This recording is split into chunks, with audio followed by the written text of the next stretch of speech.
Happy Friday, family. This is Neil Adler with another episode of Syracuse Central on the Fan Arch Network. It is Friday morning. The sun is shining here in the DMV. It's kind of chilly out, though. It's like April 10th. What's the deal? Come on. Although I think next week it's supposed to be in the 90s, so I don't know. Weather's weird. It's been the weirdest weather of late here. Anyway, this is Syracuse Central. We talk about Syracuse sports. Please subscribe if you haven't already. We are on all platforms now, including Apple and Spotify. Please give me a follow there. If you can, write me a glowing review if you feel like it. Hopefully you don't want to write a non-glowing review because that would stink. But anyway, I appreciate everyone's kind sentiments yesterday. We'll get into your comments later on. And we're going to do portal stuff here in a second. But the first thing I wanted to mention is, and I know we haven't talked about Syracuse football a lot lately just because there's so much going on with the basketball program. But the spring game is on Saturday. There's also a men's and women's lacrosse games before that at the Dome. All terrific matchups. I hope you all can check them out. I'll certainly keep tabs. I know I've been slacking on football and women's basketball. I promise I'll get to them as well. It's just a lot to take in right now. But one story I wrote on Inside the Loud House yesterday too, and I've covered it here and on Inside the Loud House.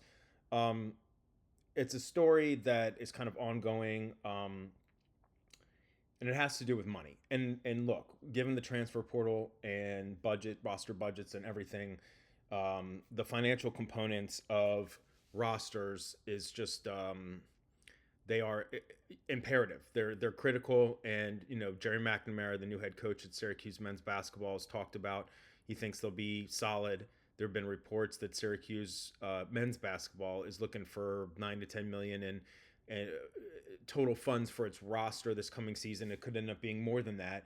And as we've talked about on Syracuse Central, that comes from two buckets. That comes from revenue sharing, where schools share with their athletes, whether in basketball or other sports, and then third-party NIL deals.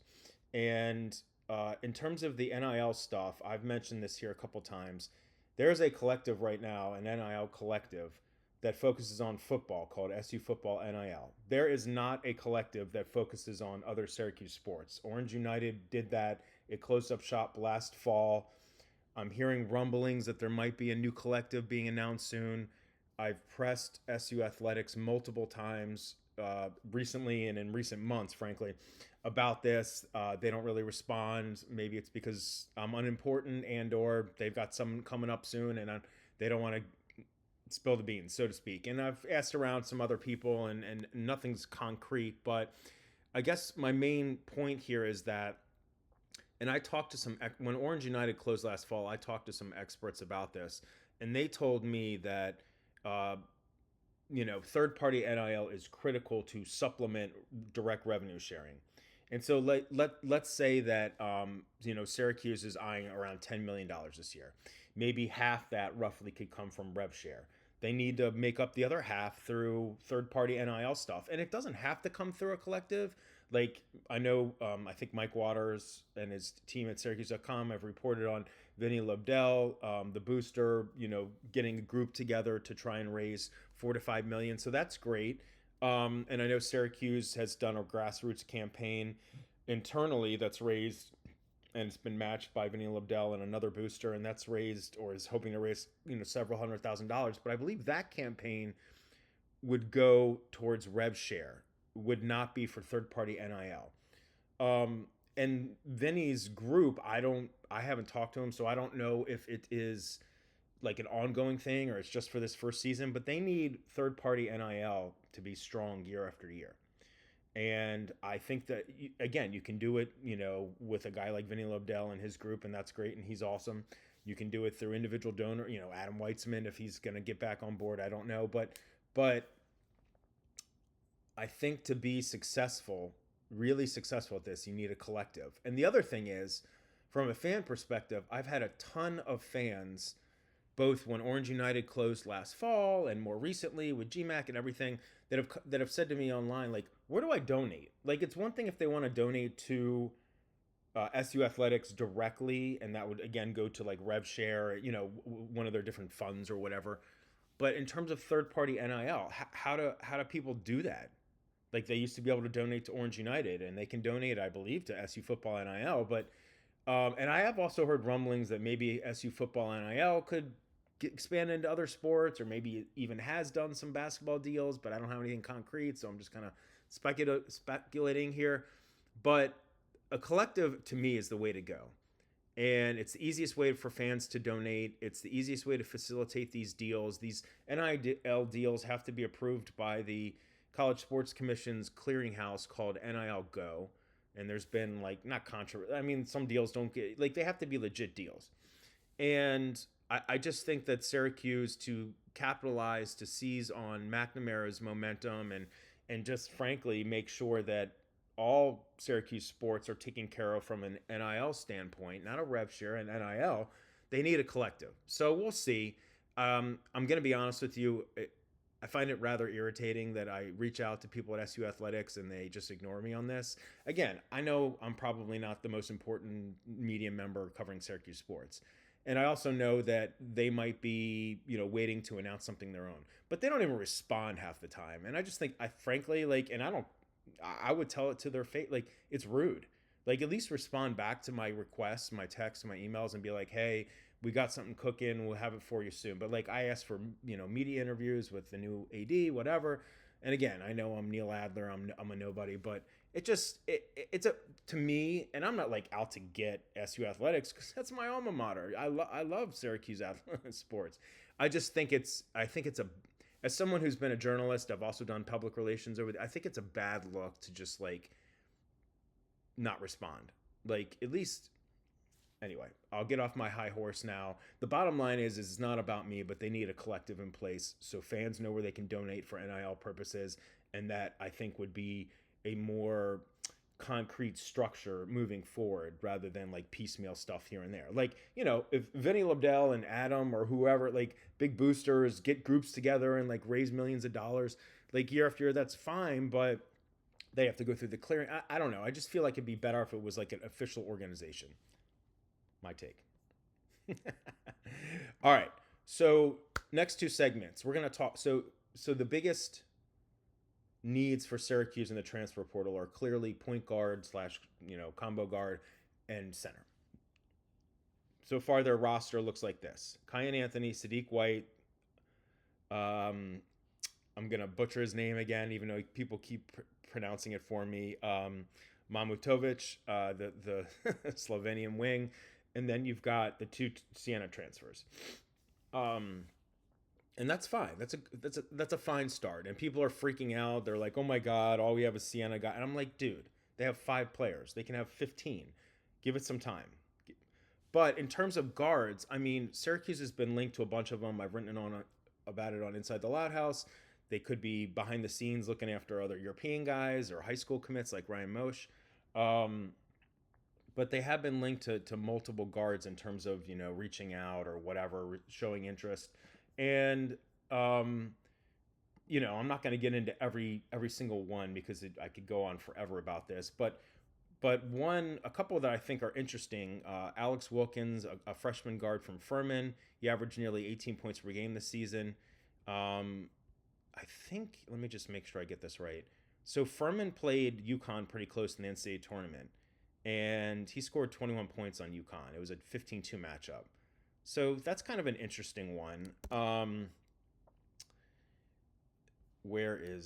So there was one that came out yesterday, a couple that came out yesterday. One is so I wrote about this on Inside the Loud House too. It's he's a guard at Colgate, nearby Colgate, Jalen Cox, 4-star transfer prospect. He's hearing from some big schools, Kentucky, Indiana, Villanova, others, among many others. And I had a couple people like comment about this on social media, like, "Oh, we don't need guards from Colgate and Siena. We need, big time prospects." So let's just like back up for a second. Let me make it very clear to y'all. And I think a lot of you know this because you're smarter than me. In terms of the transfer portal, there's certainly like high major guys that transfer from one high major school to another. Like Rob Wright III, who was recruited by GMAC big time back in the day. I'm trying to find out if Syracuse has reached out to him. Like, he played at Baylor and then BYU, and he's going to go to a big time school. But then and I don't know if Syracuse is involved. I don't think they are. I haven't heard that they are, but you never know. He did have a strong relationship with Jerry McNamara back in the day. But then there's mid-major guys that transfer to high major schools and shine. Some of them don't. Some of them do. But like this like narrative, like, oh, we can't get guys from Colgate. Like, no, that's. I'm not saying they shouldn't like get some high major transfers too. Like, but that's the way it works.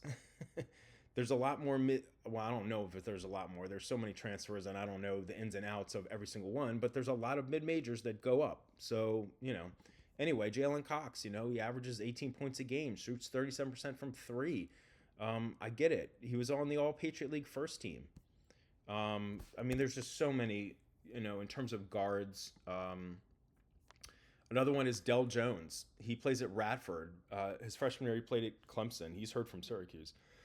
He averaged, he was really good as a sophomore. He averaged 17 points, 3.5 rebounds, 3.5 assists. He didn't shoot great from three.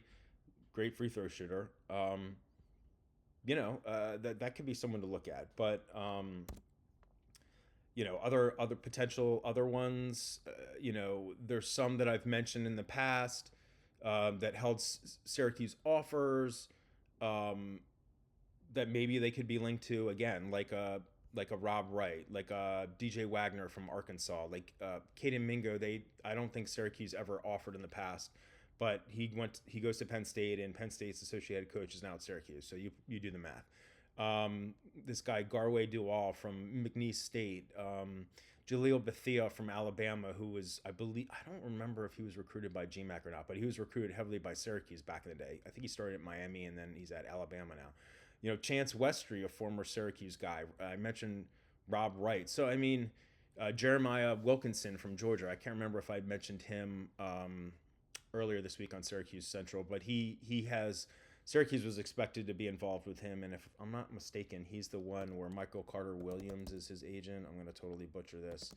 Wilkinson, Michael Carter Williams. Sorry, I'm old. I don't remember everything off the top of my head. Yes.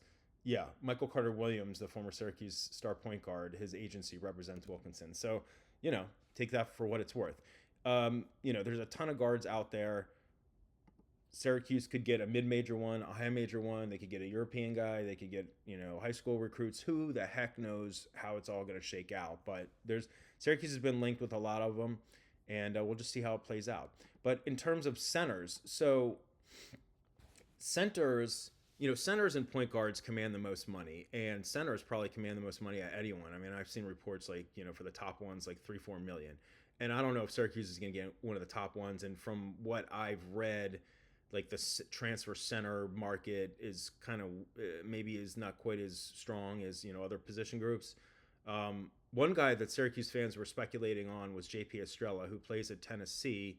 He was recruited by Syracuse heavily back in the day.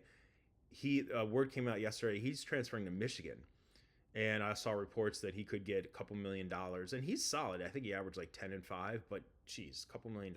Hey, look, good for him. So in terms of Syracuse, a couple guys to mention are Matt Gilhool, who didn't play, I believe, this last season at LSU, former Syracuse recruit. Drew Fielder, a former Syracuse recruit. He's at Boise State. I feel like he was at Providence, and then when Cooley went to Georgetown, he went to Georgetown. Now he's at Boise State. He had a really good year. This guy, Riley Allensbach, I don't know much about him, from George Mason. Apparently he might have been linked to Syracuse. I just saw a report about, where is he? From the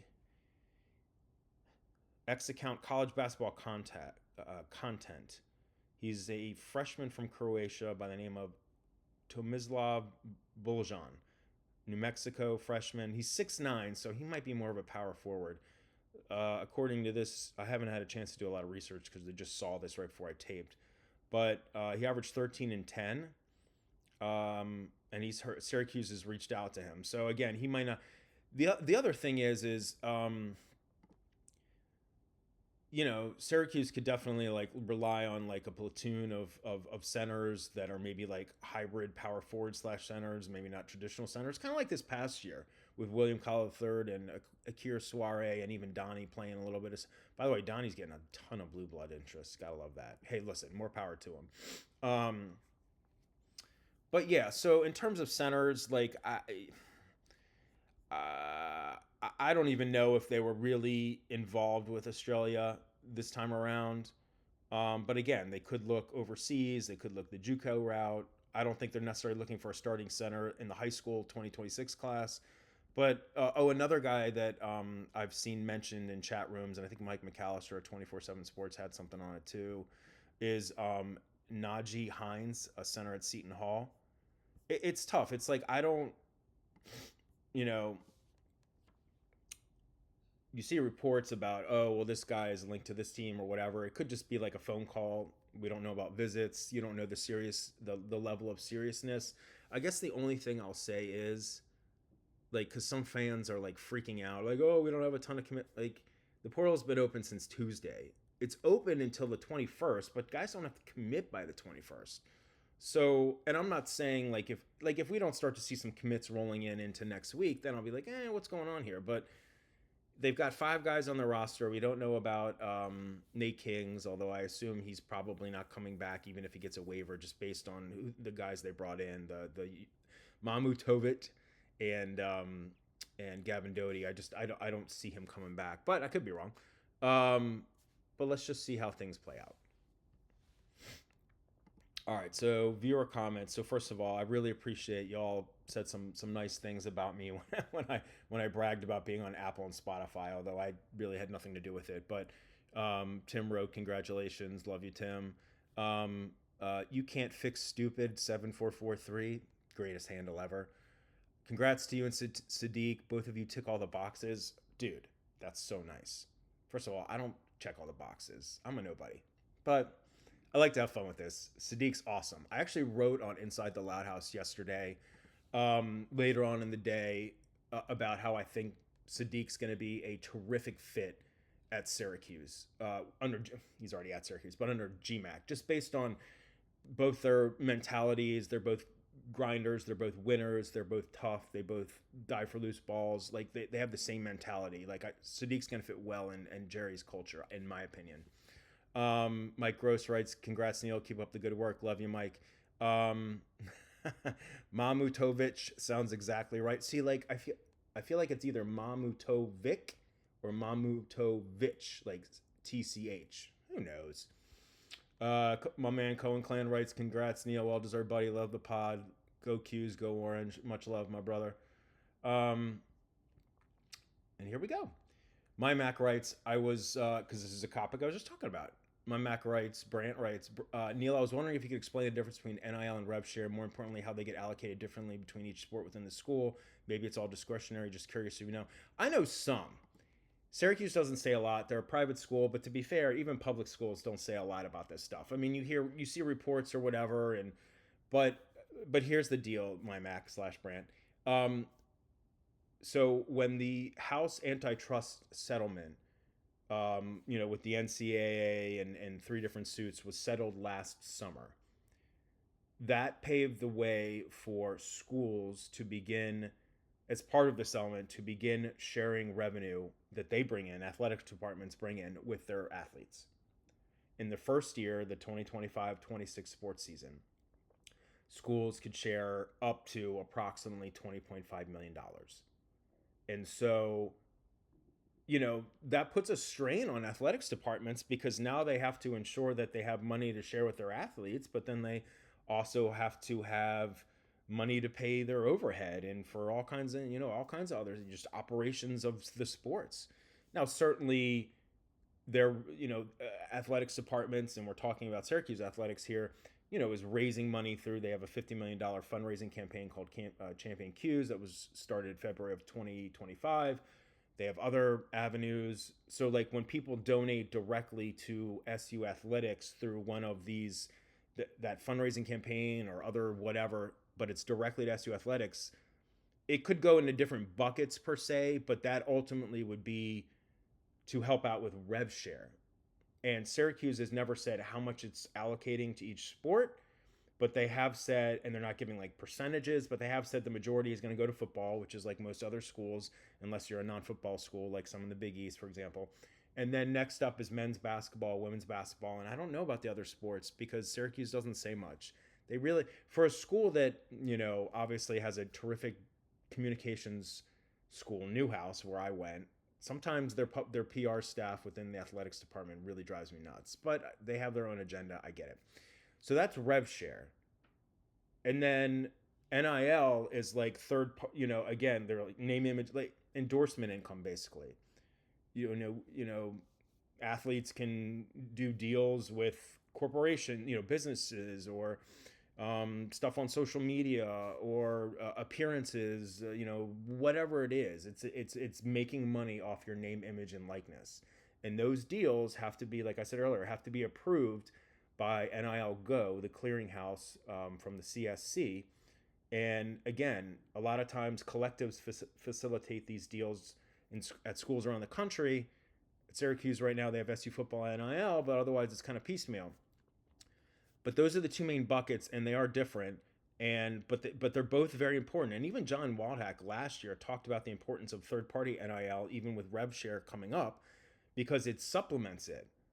If Syracuse is only sharing, let's say, $5 million, just to make it an even number, with its men's basketball players, but they need a budget of $10 million to be competitive.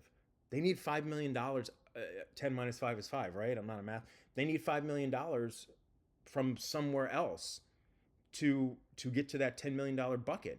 And that is where third-party NIL comes up. Again, it doesn't have to be through a collective, but I think that's the most efficient way to do it in terms of getting fans to donate. I hope I answered your question, my Mac. Totally drop me more comments on this show if you have any more questions, and I'll read them on Monday. But I do have a fairly good understanding.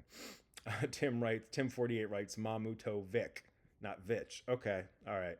So Cohen Clan writes, what about any of these guys in the portal? He has a huge list here. And again, we don't know behind the scenes who Syracuse is really focused on and isn't. And I'll be honest with you, with the new staff coming in, I don't necessarily have a lot of intel like maybe I would in the past, but hopefully I assume that'll change, as I develop relationships and that sort of thing. I'll just leave it at that. But he mentions the center at Kansas, Flory Badinga. I don't think Syracuse is involved. You mentioned Rob Wright. I'd love for Syracuse to be involved. There's a lot of people here. Australia's off the board. It wouldn't surprise me if Syracuse gets involved with Caden Mingo. Drew Fielder, I could see Syracuse getting involved with. I didn't see Kamari Lands that was in the portal. Where is? I don't even know where he is. You mentioned Allen's back from Mason. Yes, I believe Syracuse is involved. So, oh my gosh, Kamari Lands was at Middle Tennessee State this past year. I know he's at Louisville initially, but he's a former Syracuse verbal commit. I don't have any clue about Kamari Lands. But this is a really cool list here. I'm not going to go through every player, but there's a lot of good players on this, my friend. I feel like Miles Bird might have committed somewhere yesterday. Where did he commit? Yeah, Providence. Good old Brian Hodgson got him. I can't wait to crush Providence. It's going to be so great. In Boston. And then Jay Bartosh writes, hopefully you got a free bowl of soup from your boss. I did. I got a free bowl of soup. What's your all's favorite soup? What's your favorite soup out there? I love chicken noodle. I love clam chowder. Growing up, I loved the chunky sirloin burger one, which was probably crazy unhealthy in terms of sodium and fat and whatever, but that was delicious. I love a good French onion soup. I love tomato soup with grilled cheese. Now I'm in the mood for soup. Thanks a lot, man. Now you got me on the soup kick. Appreciate you, Jay Bartosh. My man Joe Filippelli writes, my only concern at this point, the guys transferring in, is where's the size? It's been all guards, no big man. I mean... And Peace Love writes, Goodrick, the Siena transfer, I believe is like 6'9" or 6'10". He's a power forward / center, but he's probably also going to be a depth piece. And then Talking Sports with Bill writes, portal just opened. They will be getting size. Be patient. It's just starting. Agreed. Yeah. And then everyone talks about JP. He is going to Michigan. But I agree. Look, if there's not more traction into next week, then maybe I'd start to get a little bit more concerned. But just remember, the portal just opened, and also Jerry just started like 2 weeks ago or whatever. His staff was just officially announced, although I'm sure they've been working behind the scenes. They don't have a general manager announced yet, although frankly, I don't know if that's like hugely like they've got good recruiters out there. I'm not too worried. Let's see how next week goes. Next week should be interesting. The Cohen clan, my man, the Cohen clan writes. I know that's not your name, but I like saying the Cohen clan. The only guy I wanted back was White. Period. Everyone else can move on. Sorry, not a Cayenne fan at all. I wrote yesterday that of all the guys that could have come back, the guy I wanted to come back the most is Sadiq. Cayenne, I'm fine with him coming back, given the legacy factor and the interest, the fan interest. I just, and like I think he can make a sophomore leap. But like if he played like he did this past year, I just hope he doesn't get a lot of minutes. I mean, even though his name's Cayenne Anthony, like, so we'll see. But see, like that's the thing with McNamara. I don't think he's gonna play Cayenne just because it's Melo's son and GMAC and Melo go way back. I don't think he's gonna do that. So we'll see. We'll see how this summer goes and blah blah blah. Peace Love writes, I'll take Sadiq over everyone left on the roster just based on his effort. Yes, that work ethic is eventually going to take him further than Donnie will get on Raw Tell Alone. Yes, man, y'all think just like me. Exactly. Give me guys that are hungry, gritty, getting after it defensively, effort all the time, maybe don't have as much talent, as much skill, but I'll take, and no disrespect to Donnie, and he's going to get a bag, and good for him, but I'll take a guy like Sadiq White or William Cowell III all day and all night. Amen, peace, love. And then he writes, congrats on the show growing, Neil. It was only a matter of time, my man. I don't know about that, brother. I appreciate you. Look, I'm a humble dude. I like to just joke around. I just want to talk Syracuse sports. I want to grow our community. It's totally not about me. I'll pass on information to get the conversation started, but then it's all about you. It's not about me at all. I did brag a little bit about the Apple Spotify thing. I just thought that was cool. But after that, I'm humble and not bragging anymore. Hey, listen, you got to enjoy life, right? Like, not to be super hokey, but I really appreciate y'all. Like, a lot. Like, this is, obviously my family, my son is like, the most important thing to me. But, covering Syracuse sports for Inside the Loud House and doing this show, it is a huge part of my life. And it is extremely, extremely fun and gratifying. Even when people crap on the thumbnails or me or whatever, it's all good. Because at least they're watching and we're all growing our community, and constructive criticism is all good. All right. Whew. That was fun. Happy Friday.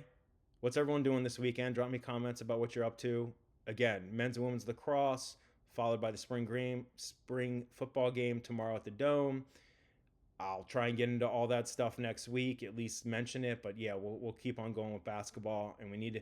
I haven't seen much with women's basketball in terms. I've seen women that are transferring out, and I'll do a tracker about that at some point. But I haven't seen a lot about people coming in, so we'll get into that at some point. But again, have a great Friday, have a great weekend. This is Syracuse Central on the Fan Arch Network. I'm your humble host, Neil Adler.